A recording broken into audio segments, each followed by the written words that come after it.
As I reported on earlier in the week, we had what looked like a tropical storm or hurricane possibly heading for South Florida. Well, that didn't work out, but we're going to get a lot of rain right now with this system. It's going to pass between South Florida and Cuba. So I reported before, the problem is, even if you don't get a hurricane or a tropical storm, is the loss of power.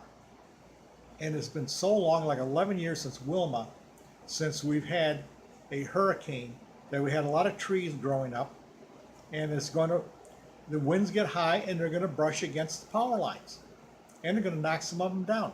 Well, what happened? Last night I went to bed, probably about 2 o'clock in the morning, the power went out. I had the air conditioner on in the bedroom. And I thought I was going to put the fan on me. And it's stupid. Come on, you don't have any electricity. You can't even put the fan on you. So, okay, I'm going back to bed just the way it is. And so I'm going to put the light switch on so that when the power comes back on, the light will come back on and it'll wake me up. So I put the light switch on. And about an hour and a half, 2 hours later, the light come on. So I knew I could put the air conditioner on.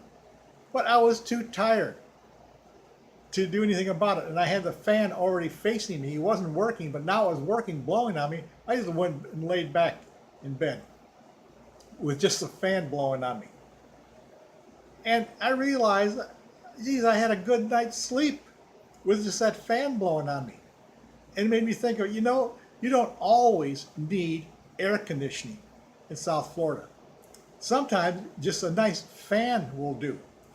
I grew up in Detroit, Michigan, from born there and got out when I was about 21 years of age. For 21 years, we never had air conditioning. In the heat of summer, and it really got hot and humid in Detroit, in the heat of summer, it was fans. And you know what? I lived through it without air conditioning.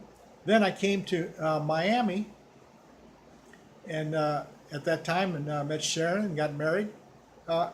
We were living in a cottage in the back of her mother's property. We didn't have any air conditioning. Her mother didn't have any air conditioning. All we had was fans. And here in Miami, we got through it with fans. So I was thinking to myself, I get over dependent on air conditioning, and you never think that there's another alternative. And it just reminded me how you absolutely don't need air conditioning all the time. I put that fan on me, and I had a nice night's sleep. So it also made me think about people who buy these luxurious $1 million motorhomes with every possible beautiful marbleized convenience in it. And I thought to myself, why don't they just try camping out once? Buy a tent for $100, get a portable stove, find a park to go to, and pay the entrance fee, $5 or $10, and have a nice night out camping. Why don't you try that instead of spending $1 million?